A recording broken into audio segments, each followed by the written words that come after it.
And I'm back, ready to make another video. I've decided that I noticed that I've made some videos of riding around within various communities down here, but I've neglected to really ride around in the community that I own a home and spend most of my time, which is North Cape May. I made a video riding around Cape May, meaning the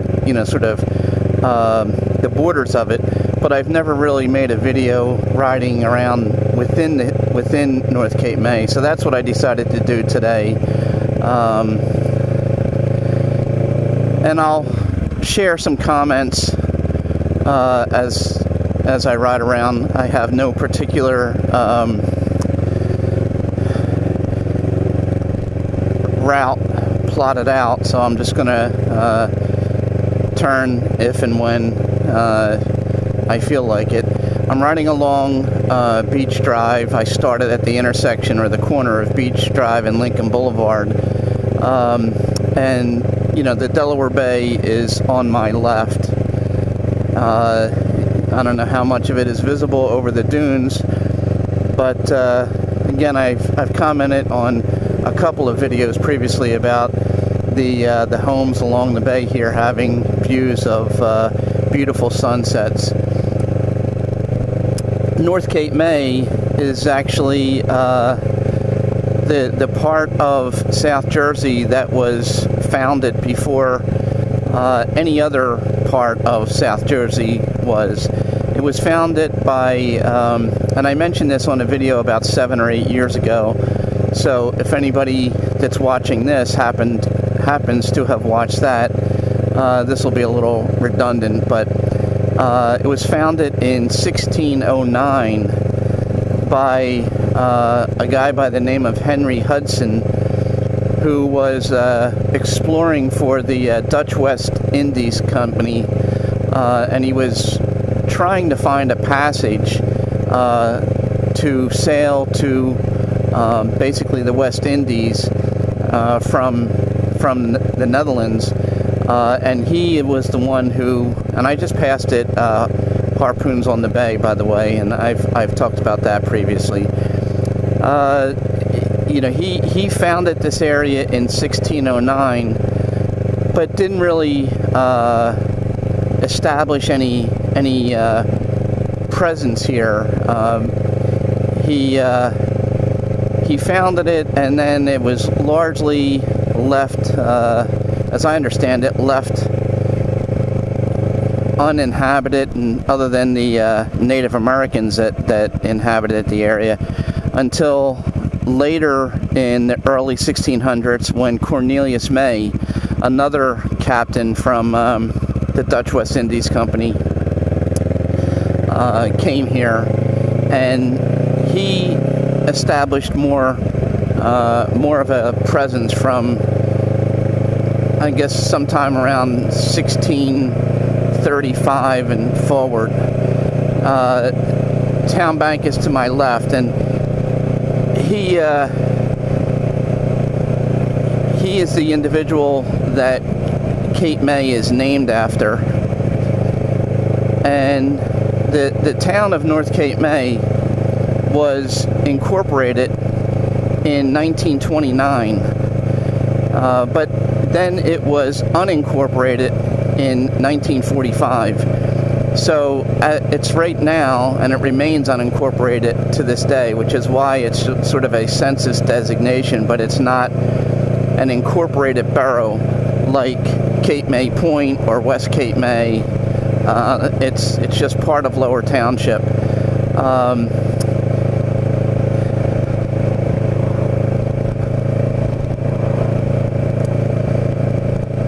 The area was, really not fully developed until, I guess, really in earnest when it really got its population boom was in the early 1900s. There was somewhat of a real estate boom taking place down here, and the land for North Cape May and Town Bank and the villas and all that land was subdivided, lines drawn, property lines drawn, streets laid out, and there was a plan for significant development.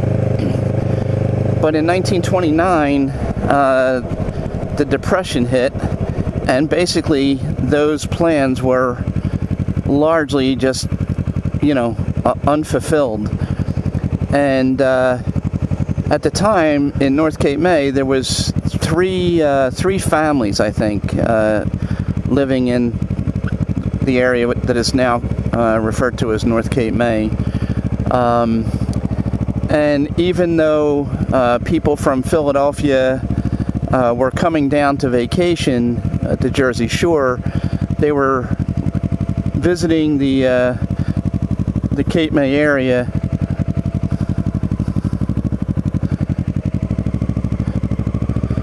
by taking steamboats down the Delaware from Philadelphia.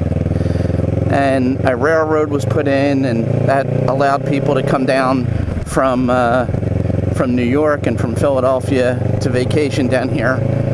But it was the completion of the Garden State Parkway, the last 27 miles of the Garden State Parkway, that extended that road all the way down to the southern tip of New Jersey, is what really made this area accessible to more readily accessible to people to come down here for short vacations, and is what really propelled the significant population boom.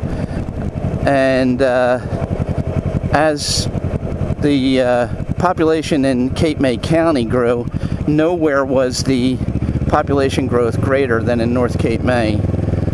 And I'm turning now on Rose Hill Parkway.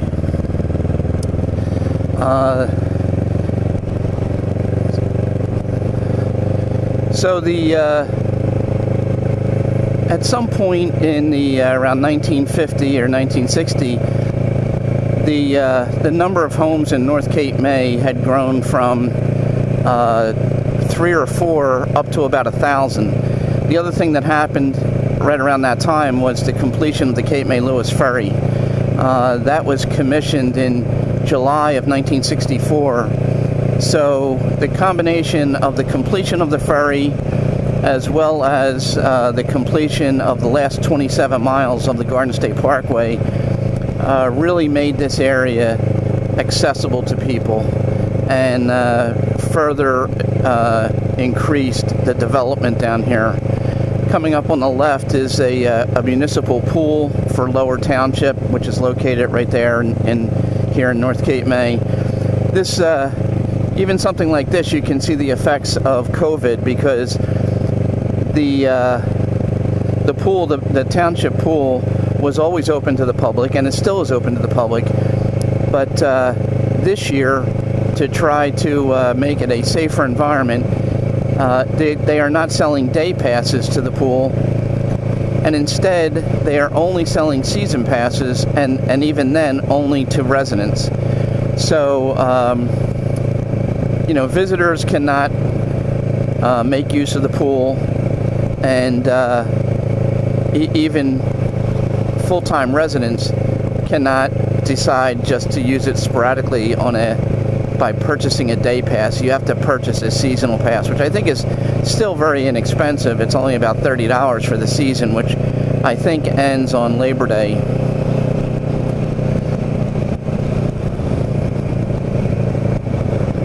So these homes are all dating back to the real development of this community, which was in the early to mid 1950s and early 1960s. Very few of these homes anymore are the original homes. Almost all of them have been built out or had additions placed on them. Interestingly, my father-in-law purchased a property here back in, I guess it was very late 60s or early 70s, and could have purchased a piece of property here on the bay for about $11,000. But to save a little bit of money, he purchased his home about 8 blocks in and spent about $8,500 for it. And he's kicking himself to this day that he didn't spend a couple of extra thousand to get one of these properties right on the bay.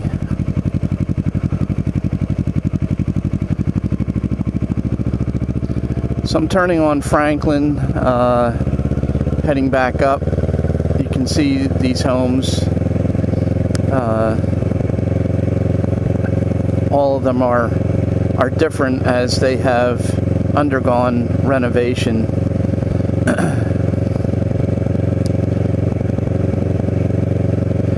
Coming up ahead is Pilgrim Circle, and there is a World War I monument, or so I'm told. It is a World War I monument in the middle of Pilgrim Circle, and there are very few World War I monuments around, and this is one of them.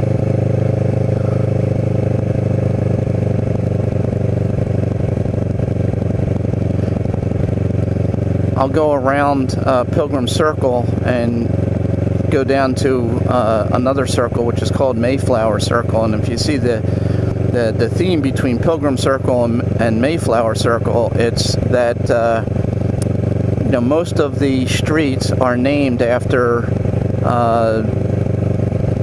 the pilgrims that settled this. When the area was, as I said, was initially settled by Cornelius May and his predecessor Henry Hudson, it was basically the Dutch that had control of this area. South of here to Virginia was colonized by Britain. South of Virginia was colonies held by Spain. New England was largely still uninhabited prior to the Pilgrims, and north of here, but before New England, was settled by the French, and this was all prior to the independence from Great Britain. So this was initially a Dutch settlement, and because of problems that the Dutch were having with internal to them in the Netherlands, colonization of this area took a back seat, and not much happened to it.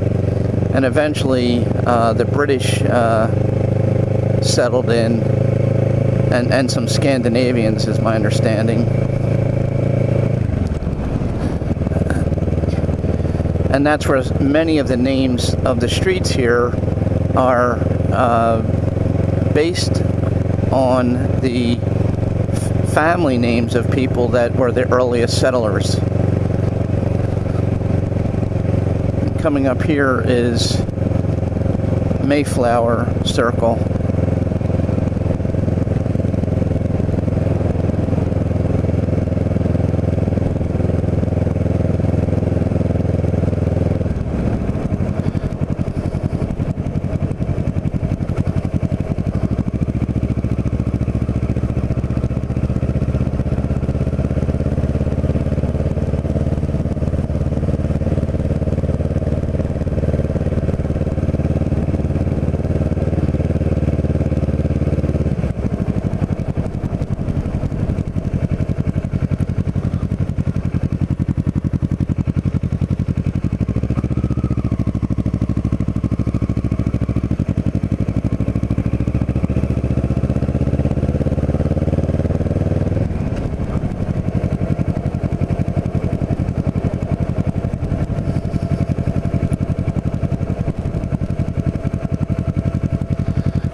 In the summertime, prior to COVID, on July 4th, Lower Township always puts on a very nice fireworks display out in the bay, and they close off Beach Drive and have all kinds of rides for kids, and the fireworks display is actually, you know, a very nice event for the families here. I mean, obviously it doesn't rival the fireworks displays of Boston or New York or Philadelphia or Washington, but it's surprisingly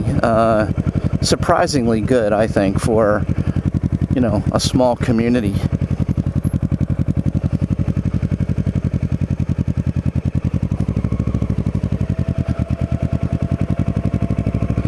They also have an Ironman kind of competition down here, triathlon, which is called Escape the Cape, and they load up with competitors the Cape May Lewis ferry, and it goes out into the bay, I think 1 mile out into the bay. The crossing of the Delaware Bay from North Cape May to Lewis, Delaware is about 17 miles.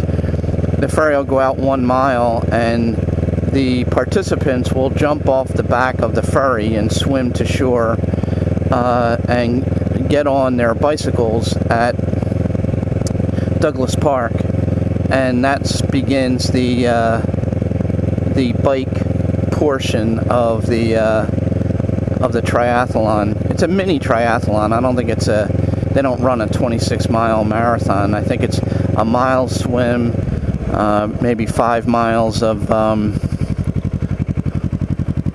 5 miles of biking, and then maybe a 10-mile run, half marathon or something like that.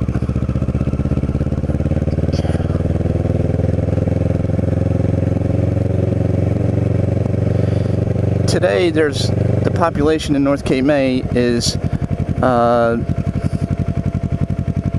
it's about 4,000. And as I said on one of my earlier videos, there are a lot of things I like about it, but one of them is that it is 6 minutes to get over to Cape May and the Atlantic Ocean.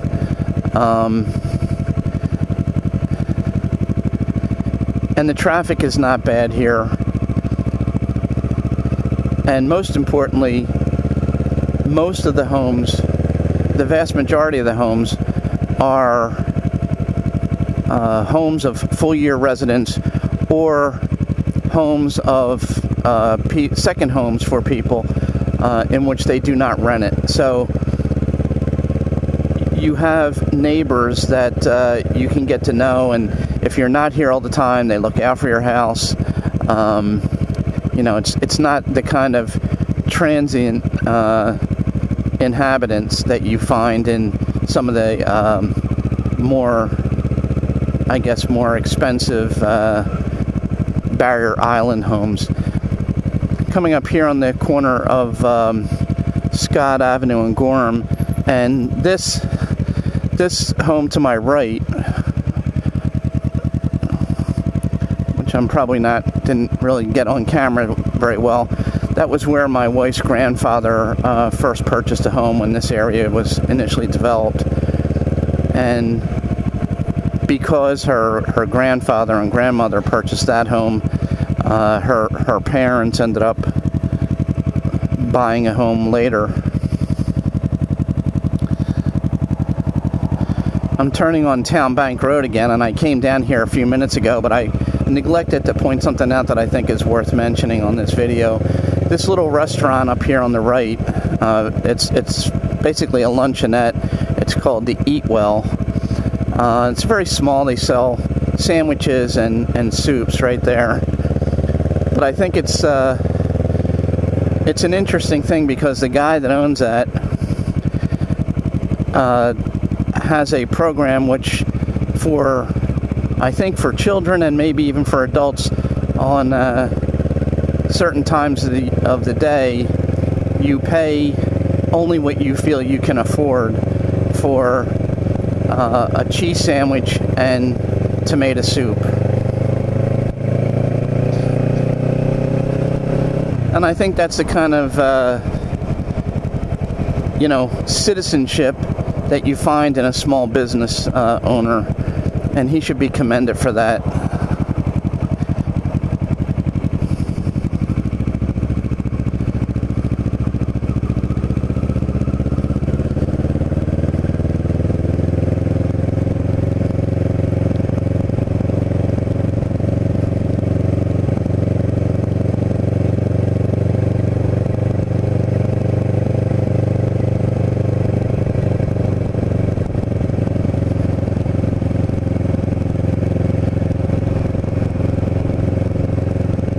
So a lot of this is somewhat repetitious, driving up and down these streets, but in case anybody from North Cape May happens to see this video, I thought they might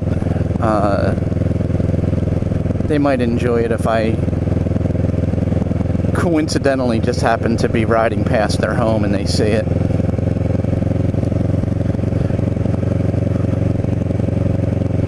But it's a safe community. It's a nice community. You have access to the Delaware Bay. As I said, it's 6 minutes over to Cape May, to the beach in Cape May. Some good restaurants, and I don't mean the luncheonette that I just passed, but there's some good restaurants up on Bayshore Road. I think Red Brick Tavern is a pretty nice place.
Some of these very small sort of cottages are the initial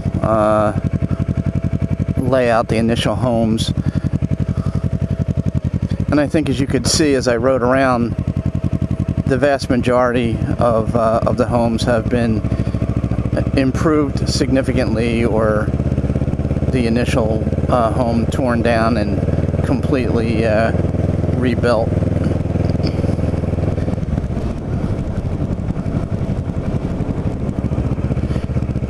Even the homes that are very small from the front, most of them have put an extension on the back of the home, so they're a little bit larger than it might visibly appear from the front.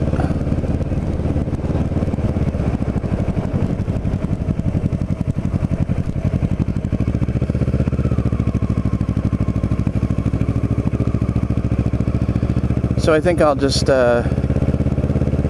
ride down to Douglas Park, which I've been to before, where the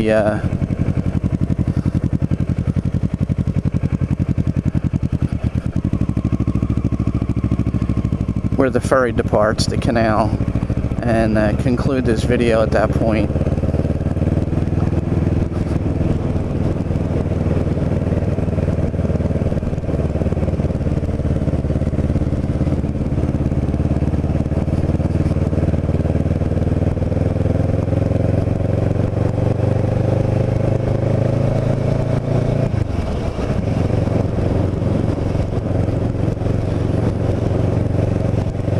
It's a little after 2 o'clock on Thursday the 27th, and it's a warm day. It's I think it's about 90 degrees.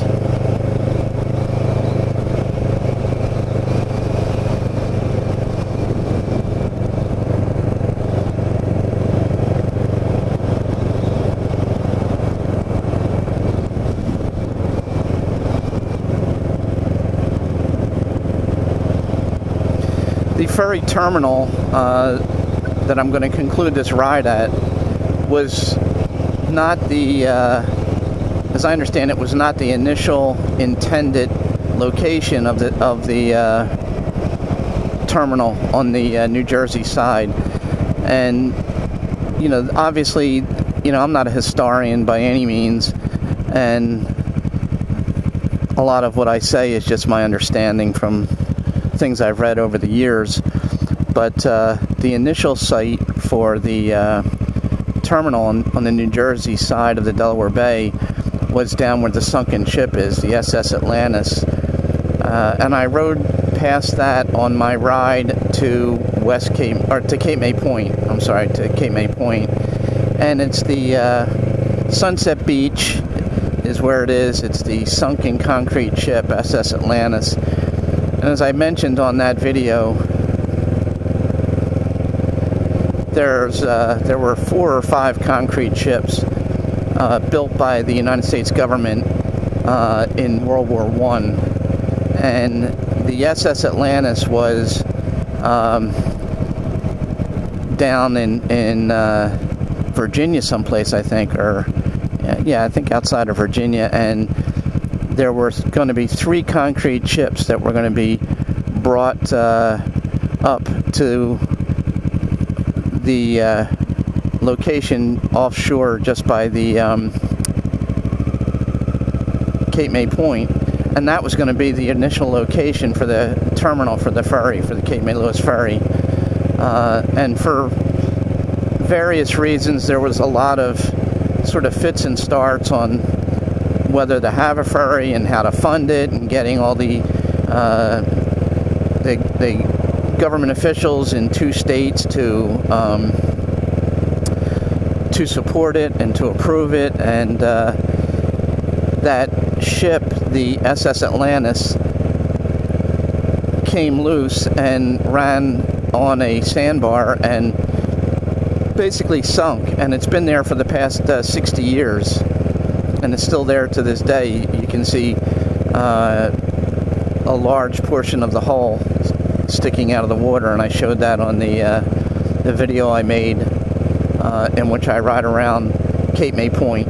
So if anybody cares to see that sunken ship, go to that video.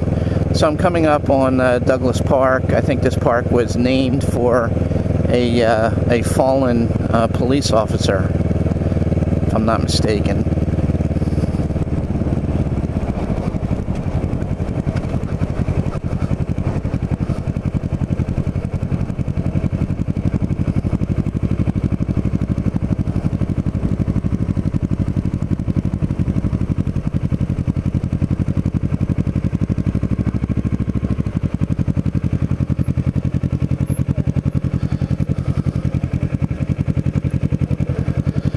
So that's it. I'm gonna conclude this video now. I'm at the canal. There doesn't appear to be a ferry coming or going or imminently about to depart, and I don't see one in the distance coming in. You can see, or possibly you can see, there's a decent amount of people fishing off the jetty on the other side of the canal, and far to the on the far side you can see